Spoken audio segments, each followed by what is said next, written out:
Welcome to Stories Junction. Let's begin today's story. My name is Nathan. When my wife, Elise, texted me out of the blue that she wanted a divorce and all future contacts should go through a lawyer, I was stunned. I took a deep breath, steadied my nerves, and responded with a curt, "I understand." But what I did in the next 72 hours threw her and her attorney completely off balance. To truly understand why I acted the way I did and how events unfolded from there, you need to hear the full story from the beginning. This is the first of 5 parts, and by the time we reach the end, you'll see the hidden truths that changed everything. It all started in the most unexpected place, a bustling train station in Seattle. I was on my way to a work conference in Denver, but my train was delayed, first by 30 minutes, then an hour, then indefinitely. The platform was a sea of irritated travelers, some muttering complaints, others glued to their phones. Amid the chaos, I spotted Elise sitting a few benches away, engrossed in a worn paperback, though her furrowed brow betrayed her frustration. I cracked a sarcastic comment about the railway running on hope and duct tape, and she let out a laugh that cut through the tension. We struck up a conversation to pass the time, swapping stories about our travels and the absurdity of the situation. When the train finally arrived, we didn't share a carriage, but as we disembarked in Denver, I caught up with her near the baggage claim. Emboldened, I asked for her number. She smirked, handed me her phone, and said, "Go on, put it in, Mr. Briefcase." I chuckled. I was decked out in a suit, the quintessential corporate traveler. At the time, my job as a consultant kept me on the road constantly, even more than I am now. But after that trip, I made a point to stay in touch with Elise. I'd send her a quick text between flights or let her know when I'd be passing through her city, Portland. Each time, I'd ask if she was up for coffee or a quick bite, and she always said yes. Those brief meetups, sometimes just a rushed lunch or a late-night drink after a red-eye flight, grew into something deeper. We talked about everything: dreams, fears, the little quirks that made us who we were. Within months, we were dating, and it felt effortless. Elise had this way of making even the mundane feel electric. A couple of years later, we got married in a quiet ceremony by the Oregon coast. It wasn't a lightning bolt moment. It just felt right, like the next step in a life we both wanted to build. The early years of our marriage were golden. I poured everything into making Elise happy, and my career was thriving, allowing me to provide a comfortable life. We didn't have kids, a choice we'd agreed to revisit later, but Elise didn't work, and that was fine by me. She filled her days with hobbies, yoga classes, and the occasional volunteer gig while I handled the bills. I never saw my support as leverage. I gave freely because I believed in us. But cracks started forming, subtle at first, in the last year or so before everything unraveled. My job demanded long stretches away, sometimes a week, sometimes 2. Elise had always been understanding, or so I thought. We'd both known the deal when we signed up for this life. Yet, I began to notice a shift. When I'd return home to our Portland apartment, the air felt heavy, the silence colder. Elise would barely glance up from her tablet or her latest novel. Our conversations dwindled to logistics. Did you grab the groceries? Or the electric bills due? No, I missed you. No warmth. I'd reach for her, and she'd stiffen or brush it off like I wasn't even there. Living with someone who treats you like a ghost, it chips away at you. I told myself it was a phase. My plan was to scale back at work, maybe take a less demanding role soon, and we'd find our rhythm again. But then I noticed her social media posts. Vague, cryptic quotes like, "Freedom means leaving what weighs you down," or "Sometimes you have to burn the past to start anew," set against dreamy sunset backdrops. I brushed them off at first, but they started to feel like coded messages I wasn't meant to decode. Still, I didn't confront her. I kept hoping we'd work through it. Then came the trip that changed everything. I was on a 5-day business trip to London, a routine overseas stint. As always, I texted Elise when I landed, letting her know I was safe. No response, but I didn't dwell on it. She'd been distant lately. On the 3rd night, after a grueling dinner with clients, I was heading back to my hotel when my phone pinged. Expecting a work email, I glanced at the screen and froze. It was Elise. I want a divorce. All communication will be through my lawyer from now on. The words hit like a punch to the gut. I sat on the edge of my hotel bed, staring at the message, the sterile room closing in around me. Why now? Why like this over a text with no warning? And why the cold formality of a lawyer? The question swirled, but one thing was clear. Elise had drawn a line, and I wasn't going to beg. I typed back, "I understand," and hit send. But as soon as I did, something shifted in me. I wasn't going to sit there, reeling and helpless. I went into action mode, and what I did next set off a chain of events that neither Elise nor her lawyer saw coming. The moment I sent that "I understand" text to Elise, sitting on the edge of my London hotel bed, I knew I couldn't just wait for her next move. Her message, "I want a divorce, talk to my lawyer," felt like a calculated strike, and I wasn't about to let it knock me down.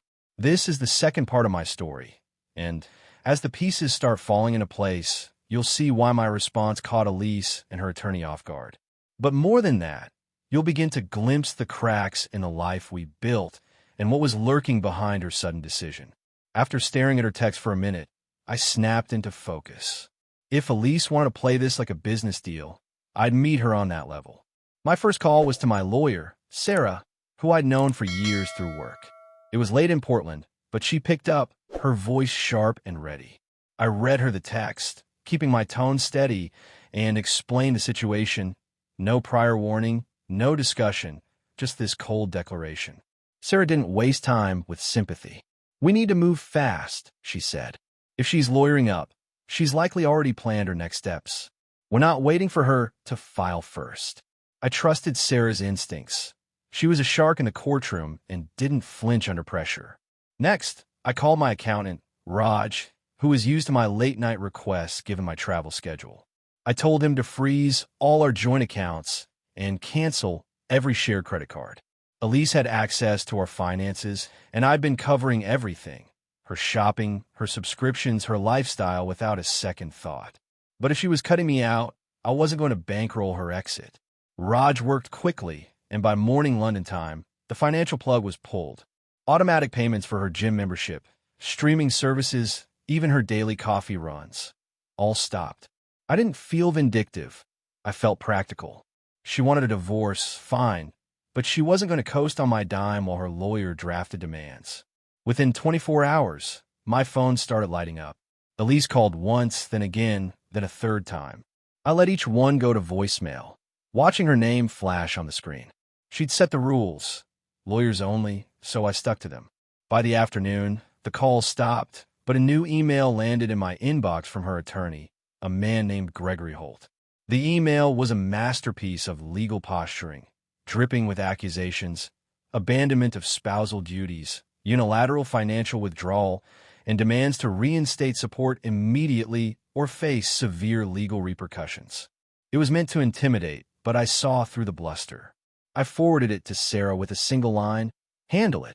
Her response was immediate: "Don't engage. Let them stew." Sarah knew something Elise and Gregory didn't. I wasn't the type to panic. What Elise hadn't anticipated was how fast I'd move. She'd likely expected me to come back emotional, pleading, or at least confused, giving her time to control the divorce narrative. Instead, I'd shut down her financial lifeline before she could even meet with Gregory to finalize her strategy.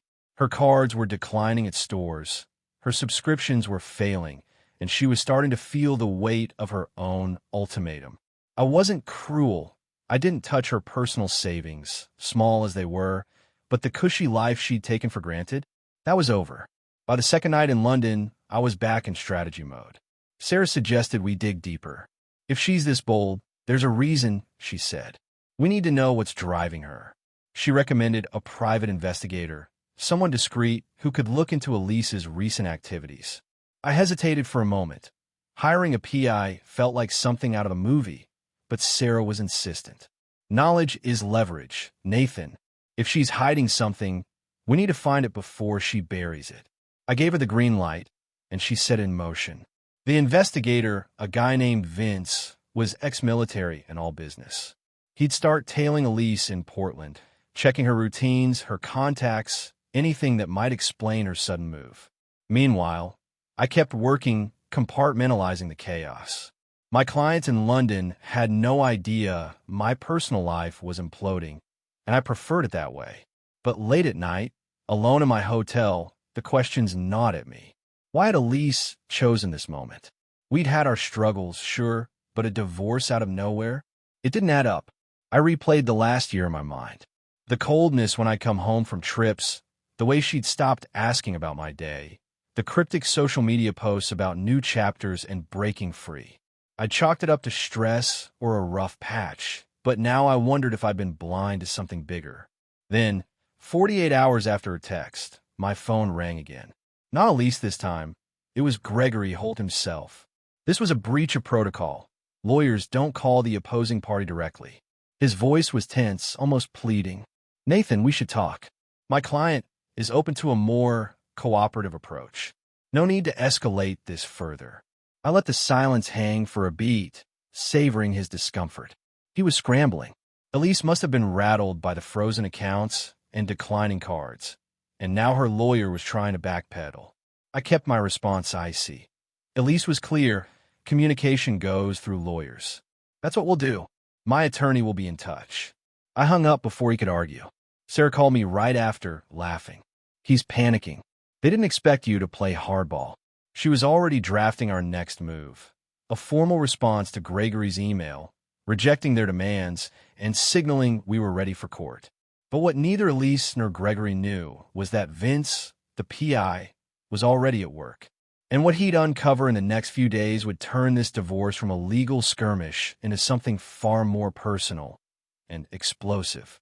72 hours after Elise's bombshell text demanding a divorce, I'd already frozen our joint accounts, canceled her credit cards, and hired a private investigator named Vince to dig into her life.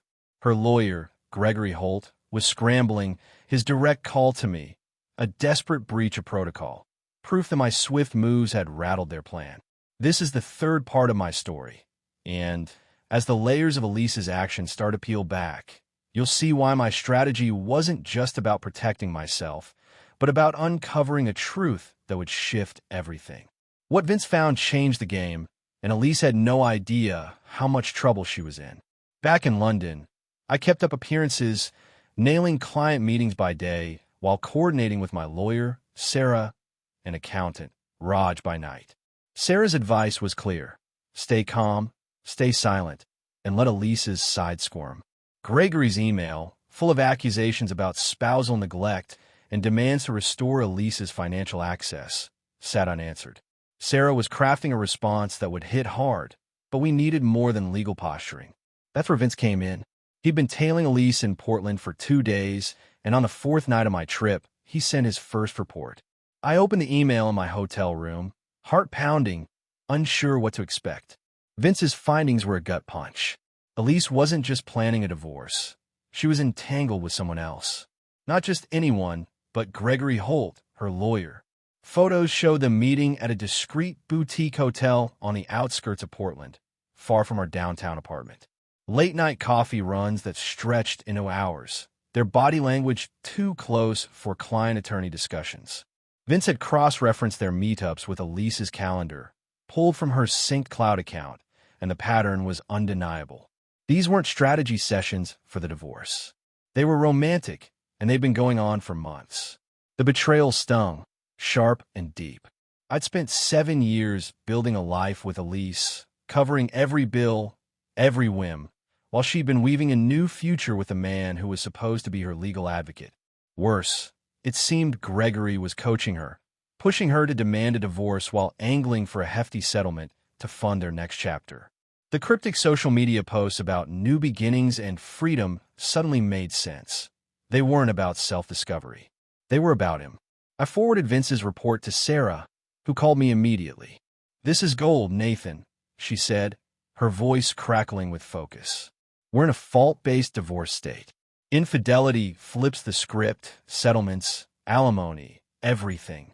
Oregon law meant that if we could prove Elise's affair contributed to the marriage's collapse, her leverage would crumble." Sarah started drafting a counterclaim, citing Elise's infidelity and her reckless spending, which Vince had also documented. Thousands spent on designer clothes, spa retreats, and suspiciously frequent legal consultations with Gregory. The evidence was mounting, and it wasn't just emotional ammunition. It was legal dynamite. But I wasn't ready to confront Elise yet. Sarah agreed. We'd hold the infidelity card close, letting Elise and Gregory think they were still in control. Vince kept digging, tracking their movements, while Sarah prepared to file our counterclaim the moment I returned to Portland. Meanwhile, Elise's calls had stopped, replaced by terse emails from Gregory, each one more frantic than the last. The latest demanded a meeting to resolve this amicably and hinted at mutual benefits if I reinstated her financial access. I didn't respond, but I could feel their desperation growing. They hadn't expected me to cut off the money so fast, and they definitely didn't know I was building a case that would gut their strategy. Back in London, the weight of it all hit me during a sleepless night. I wasn't just angry, I was hurt. Elise hadn't just drifted away. She planned her exit, using our marriage as a springboard to a new life with Gregory. The woman I'd laughed with at that Seattle train station, the one I'd married under a misty Oregon sky, had turned me into a stranger. I kept replaying the signs I'd ignored. Her distance, the way she'd recoil from my touch, those damn social media quotes. How long had she been checking out? And how had I missed it?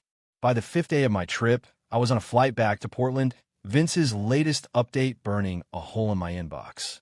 He'd caught Elise and Gregory at a wine bar, their hands intertwined, oblivious to the world. The photos were time-stamped the night after her divorce text. Proof she wasn't grieving our marriage. She was celebrating its end. Sarah met me at the airport, her laptop open to our counterclaim draft. "We file tomorrow," she said. "Once this hits, they'll be on their heels. But we need to talk about what you want, Nathan. This could get ugly." I nodded, my jaw tight. I didn't want revenge, but I wasn't going to let Elise walk away with half my life while she and Gregory laughed behind my back. As I drove home that night, my phone buzzed with a new text from Elise, not her lawyer, but her. "Can we talk? I think we got off on the wrong foot." No mention of the lawyer, no apology, just a vague plea. I stared at the screen, tempted to reply, to demand answers. But Sarah's voice echoed in my head, "Don't engage." I put the phone down and kept driving, knowing that tomorrow, when our counterclaim hit, Elise would realize she'd underestimated me. And Gregory? He was about to learn that playing dirty with a man who knows how to play smarter was a losing bet. The day after I returned from London, my lawyer, Sarah, filed our counterclaim against Elise, armed with evidence of her affair with her attorney, Gregory Holt, and her reckless spending. The private investigator, Vince, had uncovered damning proof, photos, timestamps, and financial trails, that Elise wasn't just leaving our marriage, but building a new life with Gregory while expecting me to fund it. This is the fourth part of my story, and as the legal battle ignites, you'll see how Elise's carefully laid plans unraveled in court. But the real shock was yet to come. It would leave everyone, including me, reeling. Sarah had timed the filing perfectly. We submitted our counterclaim to the court the morning after I landed in Portland, catching Elise and Gregory off guard. The documents didn't just contest her divorce demands. They laid bare her infidelity and painted a clear picture of her financial irresponsibility. In Oregon, a fault-based divorce state, cheating isn't just a personal betrayal. It's a legal liability. If we could prove Elise's affair caused the marriage's breakdown, her claims to alimony and a hefty settlement would collapse. Sarah included Vince's evidence.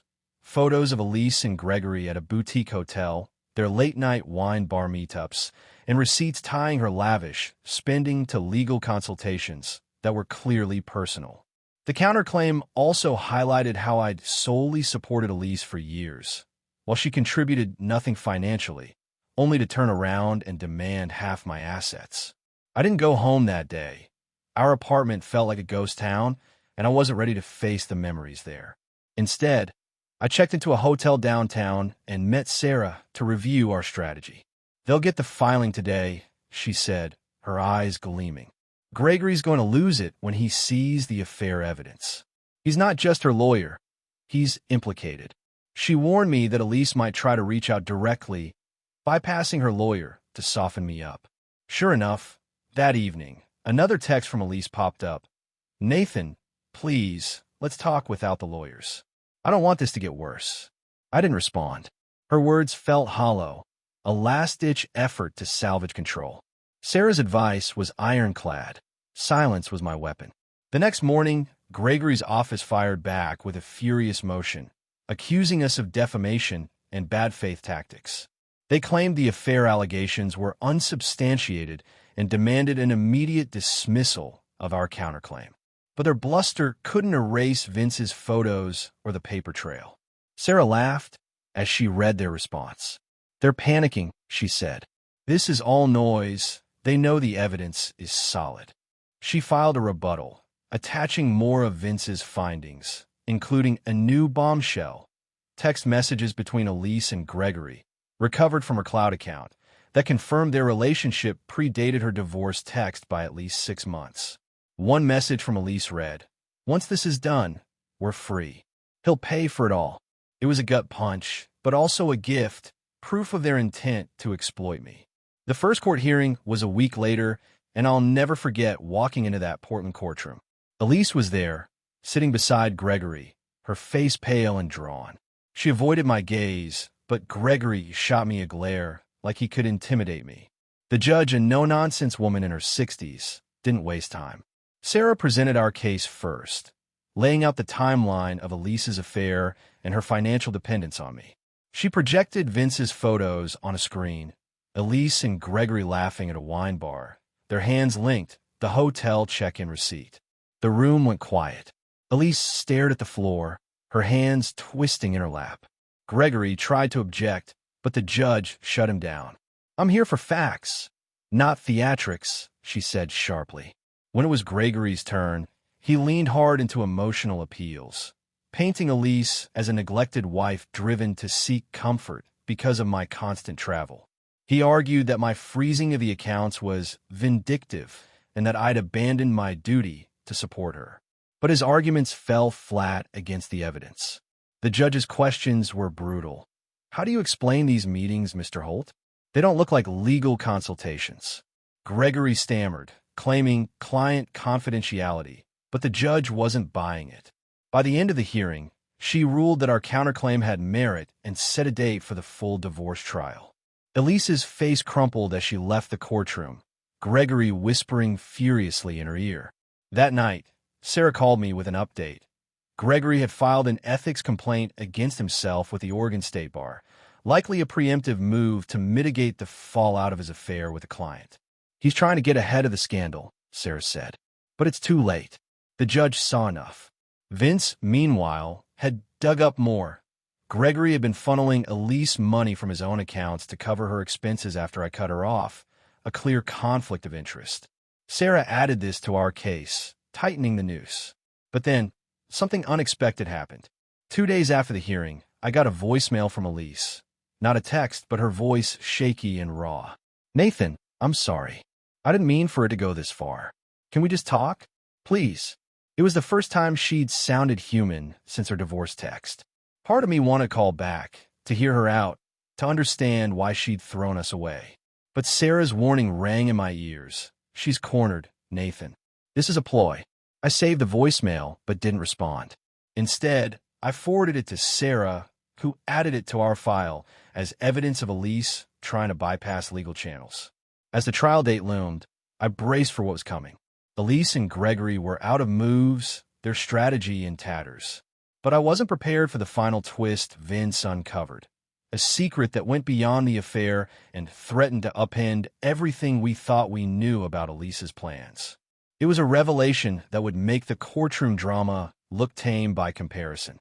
The courtroom battle had left Elise and her lawyer lover, Gregory Holt, reeling. My counterclaim, backed by private investigator Vince's evidence of their affair and Elise's reckless spending, had dismantled their strategy in Oregon's fault-based divorce system.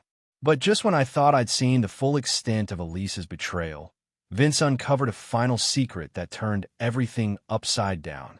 This is the fifth and final part of my story, and by the end, you'll see how the truth came crashing down, leaving Elise with nothing but the consequences of her choices, and me with a hard-won clarity about love, loyalty, and moving forward.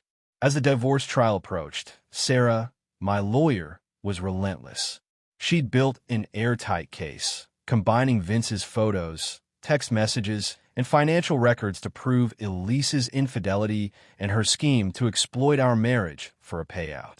Gregory's ethics complaint against himself hadn't softened the blow. His affair with Elise was now public record, and the Oregon State Bar was investigating. Elise's attempts to reach me, like her shaky voicemail begging to talk, went unanswered. I was done being swayed by her emotions. But Vince's latest report, delivered just days before the trial, revealed a twist I hadn't seen coming.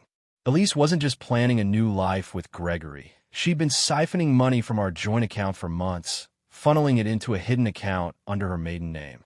Vince traced the transactions, small, sporadic transfers disguised as miscellaneous expenses, totaling over $50,000. She'd started this before her divorce text, likely building a nest egg for her and Gregory. The kicker? Gregory's firm had been billing me for consultations that never happened, a cover for laundering some of that money back to Elise. It wasn't just betrayal, it was theft, and it gave us ground to escalate our counterclaim to include fraud. Sarah pounced. She amended our filing, adding the hidden account and fake billing as evidence of Elise's willful financial misconduct. In a fault-based state, this was catastrophic for her. The judge could now slash her settlement further or deny it entirely. "She's done, Nathan," Sarah said, her voice steady. "They've got nothing left." I felt a strange mix of vindication and emptiness. The woman I'd loved had been plotting against me for longer than I'd realized, and the proof was undeniable. The trial was a bloodbath. Elise took the stand, her eyes red, her voice trembling. She tried to spin a story of loneliness, claiming my travel had pushed her away.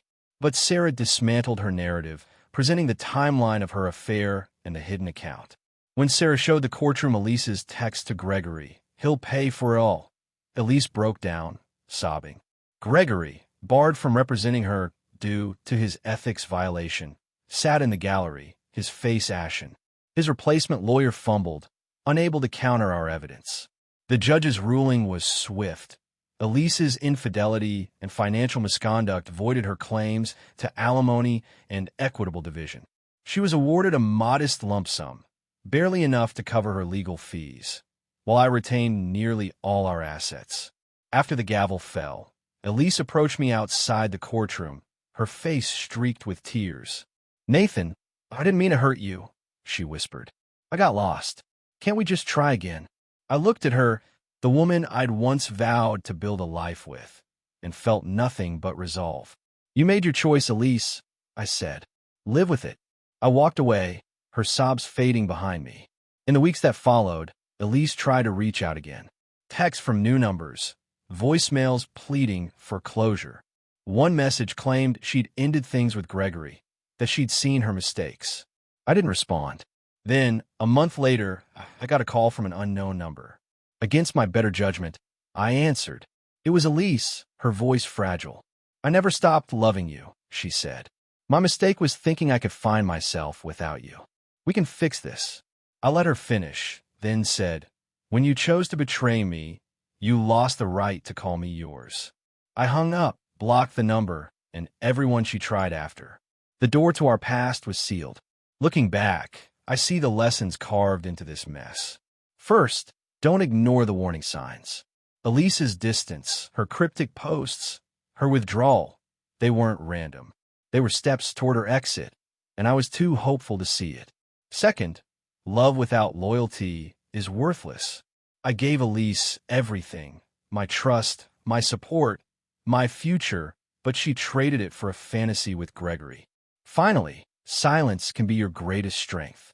Instead of raging or pleading, I acted with precision, freezing accounts, hiring Vince, trusting Sarah. That calm turned the tables. Now I'm rebuilding. I sold our Portland apartment, moved to a new place with a view of the Willamette River, and started focusing on me. The hurt lingers, but it's fading. I'm not bitter, just wiser. Elise taught me what I deserve.